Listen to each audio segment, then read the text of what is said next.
नमस्कार, Krishna classes YouTube channel पर आप सभी का स्वागत है।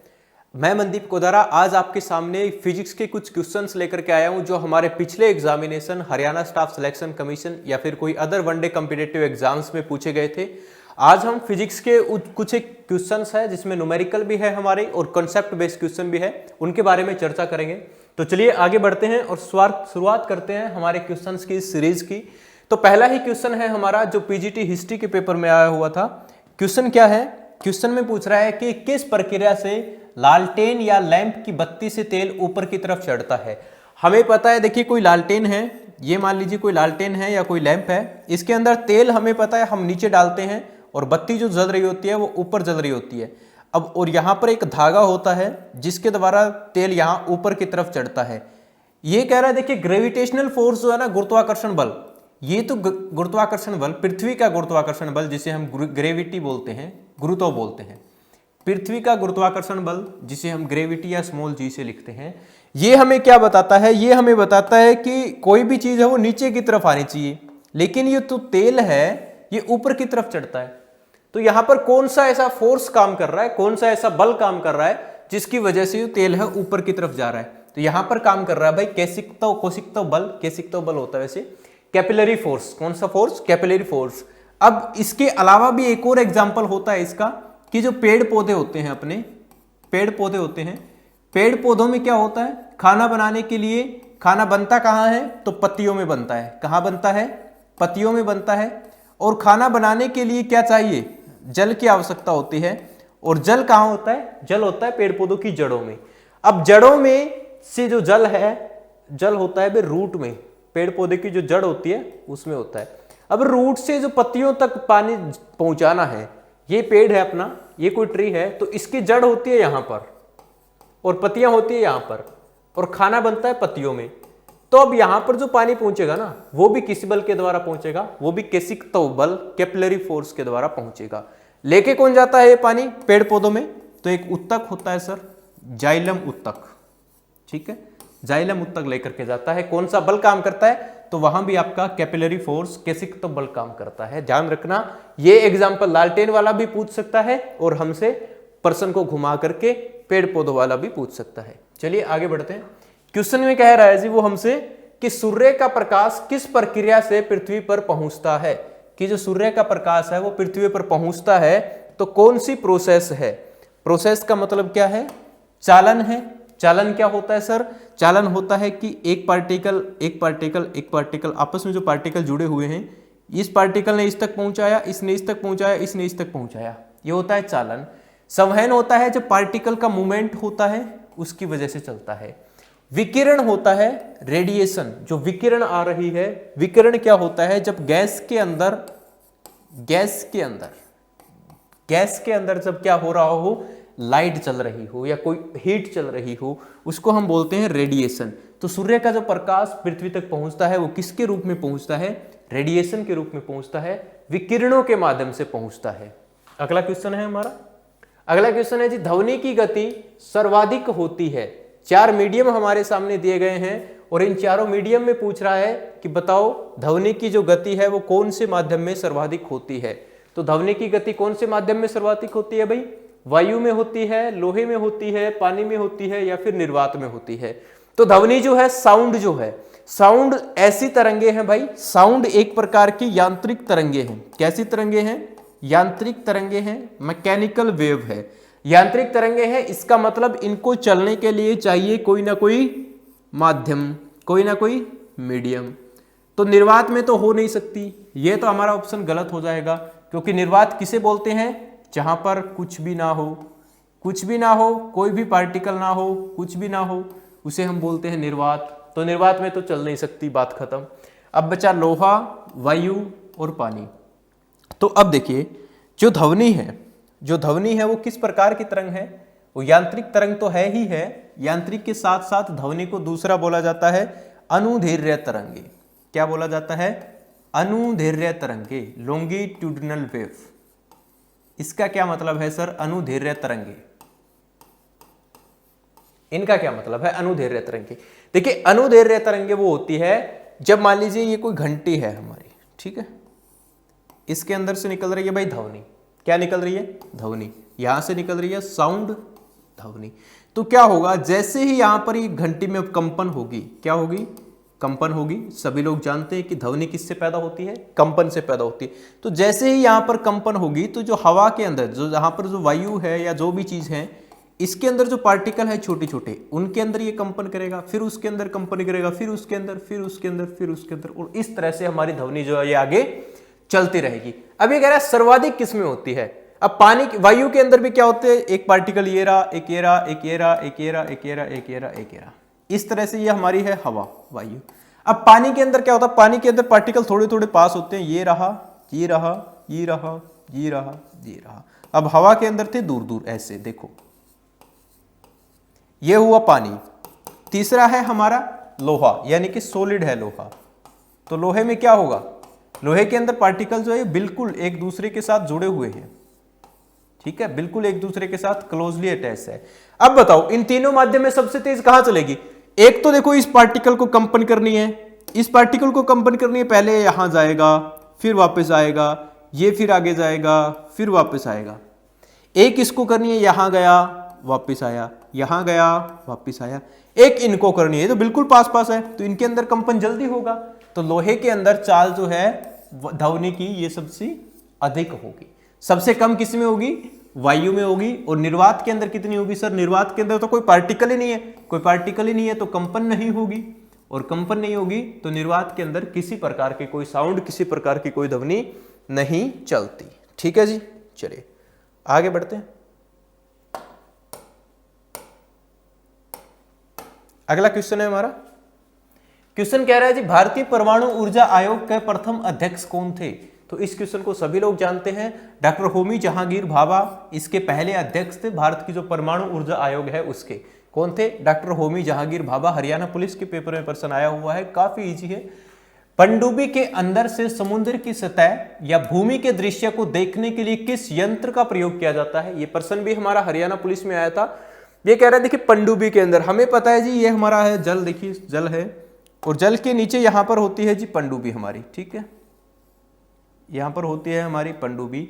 अब पनडुब्बी से हमें देखना है बाहर, ये जल है, जल के बाहर ये हमारी भूमि है, यहां पर अर्थ है हमारी। तो यहां का जो दृश्य देखना है पनडुब्बी में, तो वो कैसे देखेंगे हम लोग? पनडुब्बी से बाहर कि बाहर क्या हो रहा है, इस तरह से। तो यहां पर ना इसी तरह का एक यंत्र लगा होता है, इस तरह से पाइप नुमा एक संरचना है, जिससे क्या होता है, यहां पर लगा होता है भैया एक दर्पण। क्या लगा होता है? दर्पण, समझते इसको। यहां पर लगा होता है एक प्लेन मिरर, समतल दर्पण।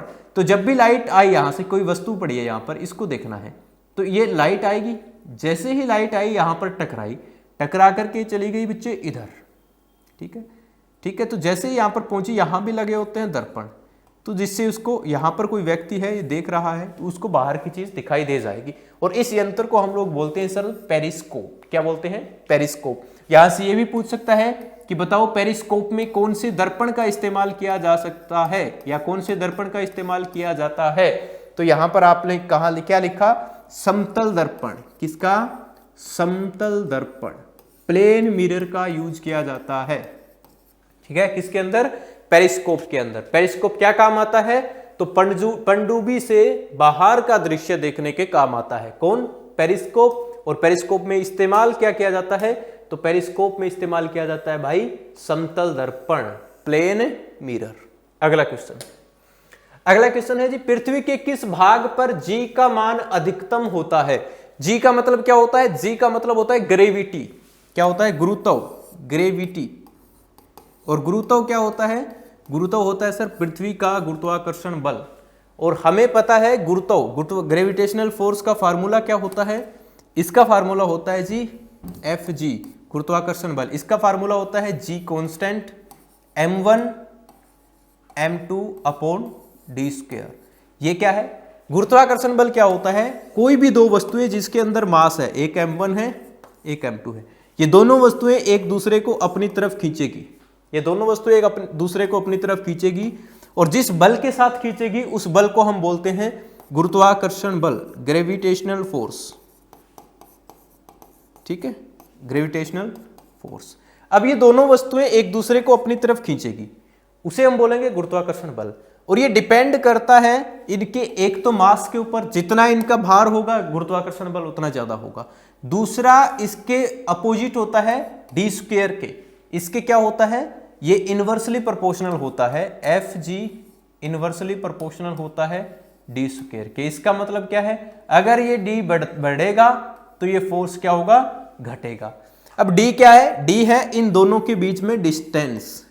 अगर ये दूरी बढ़ेगी तो इन दोनों के बीच में फोर्स जो है वो क्या हो जाएगा भाई, कम हो जाएगा। अगर ये पास पास आएंगे तो फोर्स इसमें ज्यादा लग जाएगा। चुंबक में आपने देखा है जैसे चुंबक के बीच की दूरी बढ़ाते चले जाते हैं तो फोर्स जो है वो कम होने लग जाता है, लेकिन जैसे ही पास लाते हैं फोर्स जो है वो बढ़ जाता है। वही सेम चीज यहां पर है। तो क्या होगा, अब पृथ्वी के अंदर देखिए, पृथ्वी का कुछ इस तरह से साइज होगा, ठीक है, ये आकार होगा पृथ्वी का, और यहां पर पृथ्वी का है जी सेंटर, ठीक है, और ग्रेविटेशनल फोर्स हमेशा सेंटर पर लगता है, तो यहां से लगेगा, यहां से लगेगा, तो इसको हम बोलते हैं जी भूमध्य रेखा। क्या बोलते हैं, भूमध्य रेखा, भूमि के मध्य वाली। और इनको हम बोलते हैं सर पोल। क्या बोलते हैं, पोल। ये भी हुआ हमारा पोल। इसको हम बोल देंगे नॉर्थ पोल, इसको हम बोल देंगे साउथ पोल, उत्तरी ध्रुव, दक्षिणी ध्रुव, ठीक है जी। अब क्या है, देखो डिस्टेंस जो है ये पूछ रहा है, जो पृथ्वी का गुरुत्वाकर्षण है ना जी, ग्रेविटी जो है ये कहां ज्यादा होगी।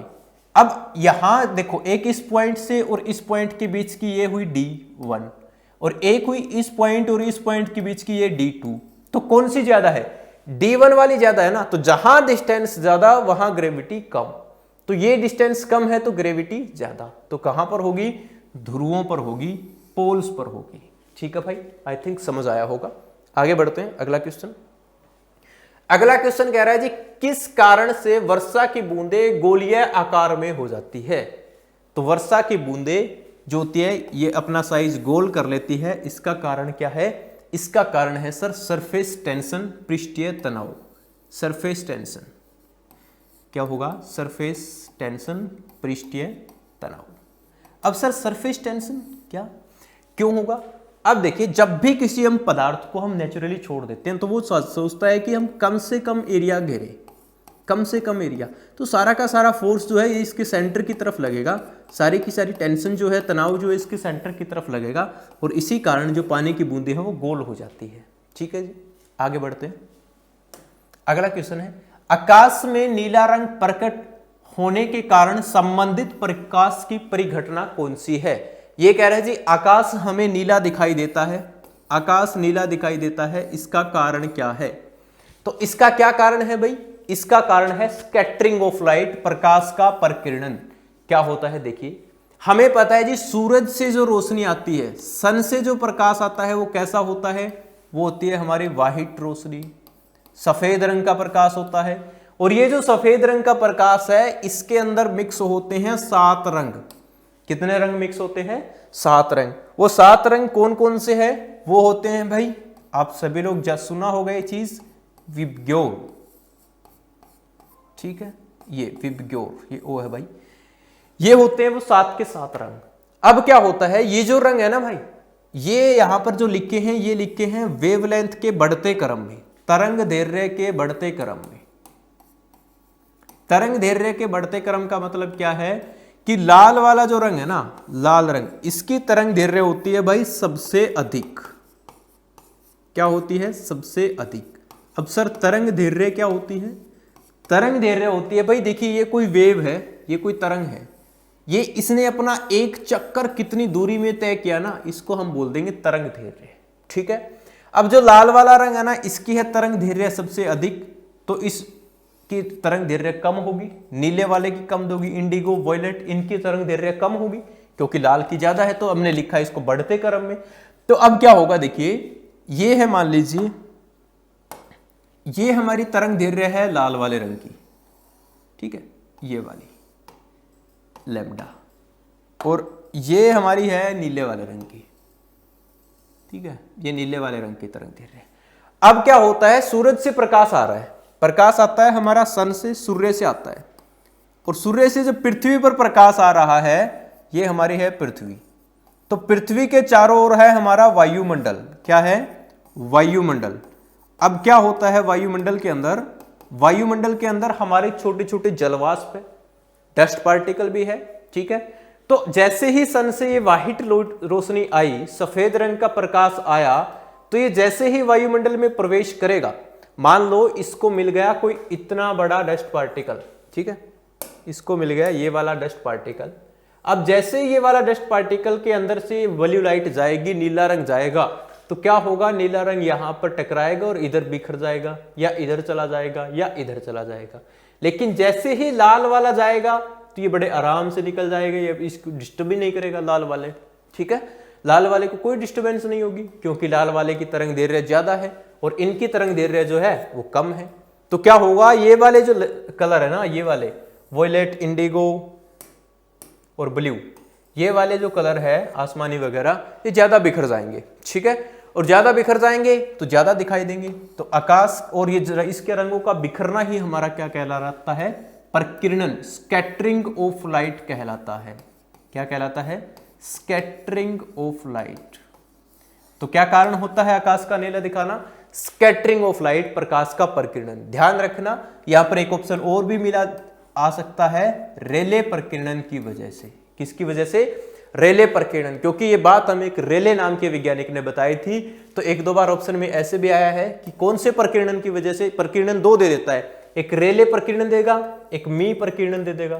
तो यहां पर राइट आंसर आपका क्या होगा, रेले प्रकीर्णन होगा, ठीक है जी, रेले स्कैटरिंग होगा। अगला क्वेश्चन है, क्वेश्चन में कह रहा है जी 20,000 हर्ट्ज से अधिक आवृत्ति की ध्वनि तरंगों को क्या कहते हैं। तो उनको कहते हैं भाई पराश्रव्य ध्वनि। देखिए ध्वनि की तरंगे को हमने 3 भागों में बांटा। एक वो तरंगे जो 20 हर्ट्ज से कम की है, ठीक है, 20 हर्ट्ज से कम की है। एक वो तरंगे जो 20 हर्ट्ज से लेकर के 20,000 हर्ट्ज तक की है, और एक वो तरंगे जो 20,000 हर्ट्ज से भी ज्यादा है। तो जो एक कम है इनको हमने नाम दे दिया जी अपसर्व्य तरंगे। क्या नाम दिया, अपसर्व्य तरंगे। और ये जो है 20 से लेकर के 20,000 हर्ट्ज की, इनको नाम दिया जी सर्व्य तरंगे, क्योंकि ये वो तरंगे हैं जिनको मनुष्य सुन सकता है। और 20,000 से ऊपर की ध्वनि है, इसको हमने नाम दिया पराश्रव्य तरंगे। तो यहां से 20,000 से अधिक पूछा है तो पराश्रव्य तरंगे, कम पूछता तो अपसर्व्य तरंगे, 20 और 20 के बीच की पूछता तो सर्व्य तरंगे, ठीक है जी। ओके, आगे बढ़ते हैं। क्वेश्चन कह रहा है जी भोजन पकाने के पात्र के रूप में उपयोग में लेने के लिए किसी धातु के लिए निम्न में से कौन सा मानदंड उपयुक्त है। यह कह रहा है भाई हमें भोजन पकाना है, खाना पकाना है आपका, और खाना पकाने के लिए जो हम पात्र यूज करते हैं, जो हम बर्तन यूज करते हैं, उसके लिए कौन सी कंडीशन इनमें से होनी चाहिए। पहला है जी कम उष्मा चालकता, दूसरा है अधिक उष्मा चालकता, तीसरा है कम विद्युत चालकता, उसके बाद है अधिक घनत्व। उष्मा का मतलब होता है जी हीट, गर्मी, जिसकी वजह से हमारा खाना पकता है, हीट। विद्युत का तो इसमें कोई लेना देना ही नहीं है, ठीक है, बिजली कितनी भी चले, बिजली से खाना पकाना ही नहीं है हमें तो खाना पकाना है, वो किससे पकेगा, हमारा उष्मा से पकेगा, हीट से पकेगा। तब खाने को पकाने के लिए हीट ज्यादा चाहिए कि कम चाहिए, मतलब जिसके अंदर ज्यादा हीट जा सके, हीट की जो जिसके अंदर वेलोसिटी है या हीट की जो चालकता है वो ज्यादा हो या फिर कम हो, एक कम चालकता और एक अधिक चालकता। तो कौन सा होगा, जिसमें उष्मा अधिक चलेगी हम उसी का यूज करेंगे, जिसमें उष्मा कम चलेगी उसका यूज क्यों करेंगे हम, हीट जाएगी नहीं तो खाना नहीं पकेगा। तो यहां पर आपका राइट आंसर क्या आ जाएगा भाई, यहां पर आपका राइट आंसर आ जाएगा अधिक उष्मा चालकता। क्या होगा, जिसके अंदर हीट सबसे तेज चलेगी उसी को हम लोग यूज करेंगे। चलिए आगे बढ़ते हैं। अगला क्वेश्चन है प्रकाशीय तंतु किस परिघटना पर आधारित है। इतनी बार पेपर में रिपीट हुआ क्वेश्चन है। प्रकाशीय तंतु यानी कि optical fibres, optical fibre, optical fibres जो है वो किस पर आधारित काम करते हैं। तो ऑप्टिकल फाइबर्स करते हैं जी TIR, पूर्ण आंतरिक परावर्तन, टोटल इंटरनल रिफ्लेक्शन, पूर्ण आंतरिक परावर्तन। प्रकाशीय तंतु ऑप्टिकल फाइबर्स को बोलते हैं जिसके अंदर सिग्नल पहुंचता है, ये इस तरह से होते हैं और यहां से सिग्नल चलता है, देखिए ऐसे। तो ये क्या हो जाएगा हमारा टोटल, यानी कि सारा का सारा इंटरनल अंदर की तरफ रिफ्लेक्शन परावर्तन, टोटल इंटरनल रिफ्लेक्शन, पूर्ण आंतरिक परावर्तन। ठीक है जी, आगे बढ़ते हैं। अगला है जी, निकट दृष्टि दोष के लिए लोग किस लेंस का प्रयोग करते हैं? निकट दृष्टि दोष, देखिए इसके लिए प्रयोग करते हैं अवतल लेंस। अब हम समझते हैं कि अवतल लेंस कैसे काम करता है। ये होता है जी अवतल लेंस हमारा, ठीक है, ये होता है अवतल लेंस। इसका काम क्या होता है? देखिए जैसे ही कोई लाइट आई, लाइट जैसे इसके अंदर से गुजरेगी, लाइट को क्या कर देगा जी? फैला देगा, डिस्पर्स कर देगा। जैसे ही लाइट आई, ये लाइट को क्या कर देगा भाई? फैला देगा, डिस्पर्स कर देगा। लेकिन निकट दृष्टि दोष के अंदर क्या होता है? निकट दृष्टि दोष के अंदर अपनी आंख का ये जो लेंस है ना भाई, ये जो लेंस है ये थोड़ा सा खराब हो जाता है, या तो ये पिचक जाता है या ऊपर उठा हो जाता है। तो जैसे ही लाइट आई, लाइट आकर के टकरा के अंदर की तरफ गई, ये लाइट आई टकरा करके अंदर की तरफ गई और यहां पर बनती है हमारी इमेज, जहां पर लाइट रियल में टकराए। लेकिन जब निकट दृष्टि दोष होता है, ये इमेज बननी कहां चाहिए? रेटिना पर। ये मान लो आपकी आंख है, ठीक है जी, ये आपकी आंख है इस तरह से, तो ये है हमारा बाहर वाला जो ब्लैक कलर वाला, ये है रेटिना। तो इमेज बननी चाहिए रेटिना पर, प्रतिबिंब बनना चाहिए रेटिना पर, लेकिन ये प्रतिबिंब तो पहले ही बन गया। अब हमें क्या करना पड़ेगा? अब हमें जो लाइट आ रही है ना, इनको हम अगर थोड़ा सा फैला दें, अगर हम इनको थोड़ा सा और फैला दें, लाइट को, लाइट यहाँ पर डाल दें इस पॉइंट पर, तो ये क्या होगी? ये टकरा करके और आगे जाएगी और इमेज हमारी रेटिना पर बन जाएगी, प्रतिबिंब रेटिना पर। तो लाइट को फैलाने के लिए किस लेंस का यूज करते हैं हम? अवतल लेंस का यूज करते हैं। तो यहाँ पर राइट आंसर क्या आ जाएगा आपका? अवतल लेंस। इससे उल्टा होता तो उसके अंदर हम उत्तल लेंस का यूज करते थे, ठीक है, दूरदृष्टि के अंदर। चलिए आगे बढ़ते हैं। अगला क्वेश्चन क्या कह रहा है? सामान्य मानव श्रवण का हर्ट्ज में प्रास क्या होता है? देखिए क्वेश्चन क्या कह रहा है कि एक नॉर्मल जो मनुष्य है, वो जो ध्वनि सुनता है, किसी प्रकार की ध्वनि सुनता है, तो वो कितने हर्ट्ज की ध्वनि सुनता है? इसके बारे में हम अभी अभी बात करके आए हैं कि सर्वे जो तरंगे होती हैं उनकी फ्रीक्वेंसी, उनकी आवृत्ति कितनी होती है?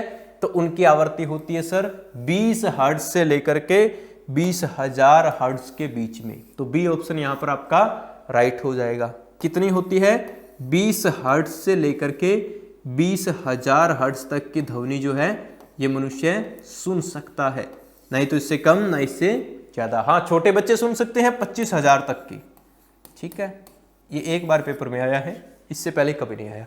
इससे कम की सुन सकते हैं, जो भूकंप वाली तरंगे होती है वो कम की होती है, अपसर्वे होती है, कुत्ते हैं, बिल्ली है और जंगली जानवर है, हाथी है, घोड़ा है, ये सुन सकते हैं। सबसे कम सुन सकता है 5 हर्ट्ज की, कौन?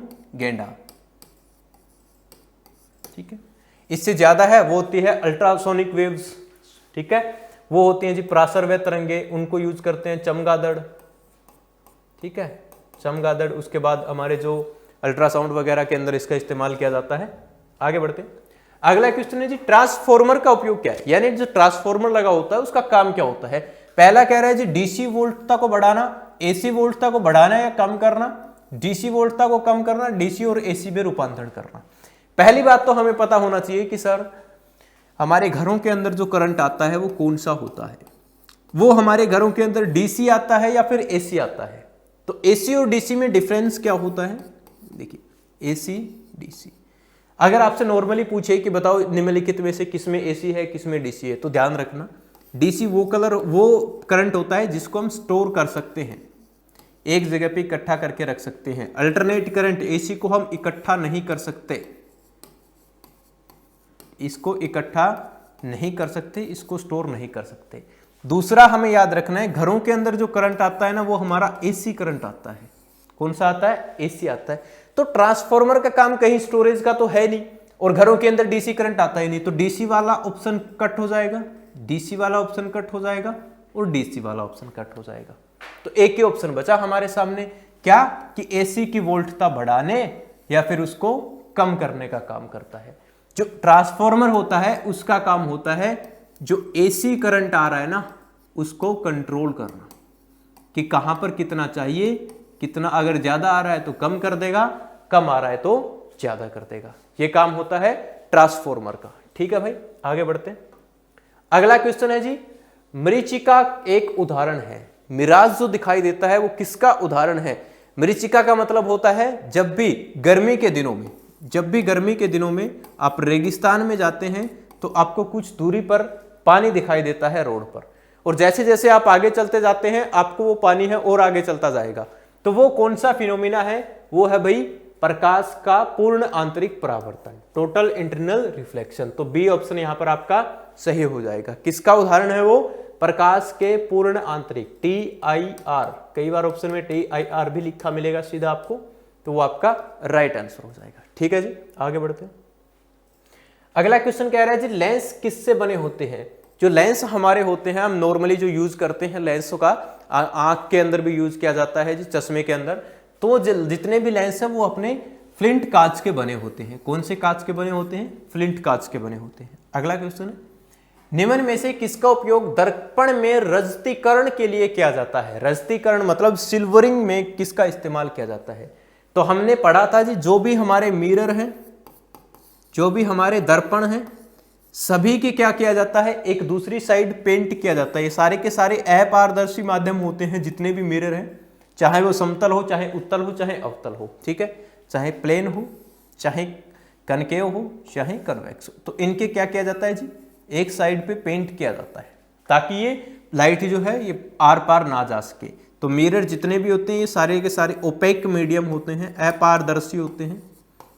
क्यों होते हैं? क्योंकि इनके एक साइड पेंट कर दिया जाता है। कल जो और उस पेंट करने की जो प्रोसेस है इसको हम बोलते हैं सिल्वरिंग या फिर रजतीकरण। ये कह रहा है कि रजतीकरण जो किया जाता है वो किसका किया जाता है? तो वो किया जाता है भाई हमारा सिल्वर नाइट्रेट का। सिल्वर नाइट्रेट का फार्मूला होता है जी AgNO3। ठीक है, सिल्वर नाइट्रेट का पेंट किया जाता है और उस पेंट करने के प्रोसेस को हम बोलते हैं रजतीकरण, या इंग्लिश में उसे बोला जाता है सिल्वरिंग। और यही वही सिल्वर नाइट्रेट है जिसका इस्तेमाल वोटर इंक में किया जाता है। जब आप वोट डाल के आते हो तो जो स्याही है उसमें किया जाता है। तो वोटर इंक के अंदर सिल्वर नाइट्रेट का यूज किया जाता है। आगे बढ़ते हैं, अगला क्वेश्चन। अगला क्वेश्चन है जी विद्युत धारा उत्पन्न करने के लिए प्रयुक्त युक्ति क्या कहलाती है? इसने 4 इंस्ट्रूमेंट दिए हैं, एक जनरेटर, एमीटर, मोटर और गैल्वेनोमीटर। ये कह रहा है इनमें से कौन सा ऐसा इंस्ट्रूमेंट है जो विद्युत धारा प्रोड्यूस करता है, इलेक्ट्रिसिटी बनाता है? तो आप सभी लोग जानते हैं जी, ये तो कोई बड़ा क्वेश्चन है ही नहीं कि क्या मोटर हमारी इलेक्ट्रिसिटी बनाती है? वो गैल्वेनोमीटर नहीं सर, एमीटर भी नहीं। तो यहां पर पहला ही ऑप्शन दिखाई दे रहा है जनरेटर। जनरेटर जो होता है विद्युत जनित्र, इसको कई बार लिखा होता है। तो विद्युत जनरेटर क्या करता है? बिजली उत्पन्न करने की एक युक्ति है। अगला क्वेश्चन, आगे बढ़ते हैं। विद्युत धारा का परिणाम मापने के लिए प्रयुक्त उपकरण कौन सा है? यह कह रहा है जी जो इलेक्ट्रिक करंट है, इलेक्ट्रिक करंट, विद्युत धारा, इसको मापने के लिए कौन से उपकरण का प्रयोग किया जाता है? विद्युत धारा। तो विद्युत धारा की इकाई क्या होती है? सबसे पहले तो हमें यह पता होना चाहिए। तो विद्युत धारा की इकाई होती है जी एम्पियर, और ए से इसको लिखते हैं। ठीक है, विद्युत धारा होती क्या है? ये होती है जी आवेश के बहने की दर, कि जो चार्ज बह रहा है और उसको बहने में कितना समय लग रहा है, वही हमारा है इलेक्ट्रिक करंट, विद्युत धारा। और इसका मात्रक है क्या? एक तो है कूलाम प्रति सेकंड, इसको हम नहीं लिखेंगे, ऐसा ही यूनिट लिखी जाती है एम्पियर।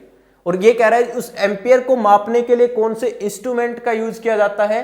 तो उसको मापने के लिए यूज किया जाता है एमीटर का। किसका? एमीटर का। एमीटर ऐसा इंस्ट्रूमेंट है जो एम्पियर को मापता है, विद्युत धारा को मापता है। अगला क्वेश्चन है जी पृथ्वी के द्वारा उष्मा के स्थानांतरण की प्रक्रिया कणों के बिना वास्तविक गतिमान हुए होती है, वो क्या कहलाती है? चालन कहलाती है, संवहन कहलाती है, या रेडिएशन, विकिरण कहलाती है? तो ये क्या है कि जो है पदार्थ, कोई भी पदार्थ है हमारा, कोई भी मैटर है, उसके अंदर हीट ट्रांसफर हो रही है। क्या हो रहा है? हीट ट्रांसफर हो रही है, ऊर्जा उष्मा का रूपांतरण हो रहा है, यानी कि हीट जो एक जगह से दूसरी जगह जा रही है। तो ये कह रहा है उसके अंदर जो पार्टिकल है ना, उनको गतिमान नहीं होना है, पार्टिकल अपनी जगह पर ही रहना चाहिए, लेकिन हीट एक जगह से दूसरी जगह जानी चाहिए। तो हीट का जो रूपांतरण है या स्थानांतरण है, इसके 3 तरीके हैं। पहला है चालन, ठीक है, दूसरा है संवहन, और तीसरा है भाई विकिरण, रेडिएशन। इसमें क्या होता है देखो, चालन होता है ठोस के अंदर, जब ठोस से ठोस में जा रही है हीट, ठोस से ठोस में जा रही है, यानी कि मान लीजिए ये आपका कोई पतीला है, ठीक है, आपने इसके अंदर पानी रखा और आपने इसको नीचे से हीट देना स्टार्ट कर दिया। तो अगर ये पतीला है, यहाँ पर ये वाला जो हिस्सा इसका सॉलिड है ना, इसके अंदर जैसे ही हीट जाएगी तो ये यहाँ भी गर्म हो जाएगा। तो जब ठोस में जा रही है तो क्या हो रहा है, चालन। और जो चालन हो रहा है, क्या पार्टिकल जा रहे हैं, क्या ये वाला पार्टिकल उठ करके यहाँ चला जाएगा? क्या कभी ऐसा होगा कि ये वाला जो पार्टिकल है पतीले का ये यहाँ चला जाएगा? ऐसा नहीं होता। तो पार्टिकल क्या क्या हो रहा है, गतिमान नहीं हो रहे पार्टिकल। तो इसका राइट आंसर हो जाएगा चालन। दूसरा, दोनों के बारे में और भी समझ लेते हैं। संवहन क्या होता है, जो पानी गर्म हो रहा है इसके अंदर, जैसे ही ये वाला पानी गर्म होगा, गर्म होने के बाद जो पार्टिकल हल्के हो जाएंगे ऊपर चले जाएंगे और ठंडे पार्टिकल नीचे आ जाएंगे। फिर ऐसे ही प्रोसेस चलता रहेगा। इसको हम बोलेंगे संवहन। ये होता है भाई तरल के अंदर। विकिरण होता है जो रेडिएशन, जो गैसों के अंदर चलती है या सूरज से आते बिना किसी माध्यम के चल सकते हैं, उसको बोलते हैं विकिरण। ये संवहन तरल में भी होता है, ये गैसों में भी होता है भाई, ठीक है। और जो गैसों में या फिर बिना किसी गैस के चले उसको हम बोलते हैं विकिरण, रेडिएशन। सूर्य से जितनी भी आ रही है हीट हमारी, वो किसकी फॉर्म में आ रही है, रेडिएशन, विकिरणों की फॉर्म में आ रही है। तो इसका राइट आंसर हो जाएगा हमारा यहाँ पर चालन हो जाएगा, ठीक है भाई। तो ये थे कुछ क्वेश्चंस जो हमारे प्रीवियस पेपर्स में पूछे गए थे हरियाणा स्टाफ सिलेक्शन कमीशन के अंदर। अगली क्लास में हम फिर मिलेंगे एक कुछ नए क्वेश्चंस के साथ जो हम समझेंगे और उनके बारे में जानेंगे। अगर आपको क्लास अच्छी लगी है तो लाइक करना, कोई भी आपका सजेशन है कमेंट बॉक्स में जरूर देना और चैनल को सब्सक्राइब करना नहीं भूलना। चलिए भाई, मिलते हैं। Thank you so much, bye bye, take care.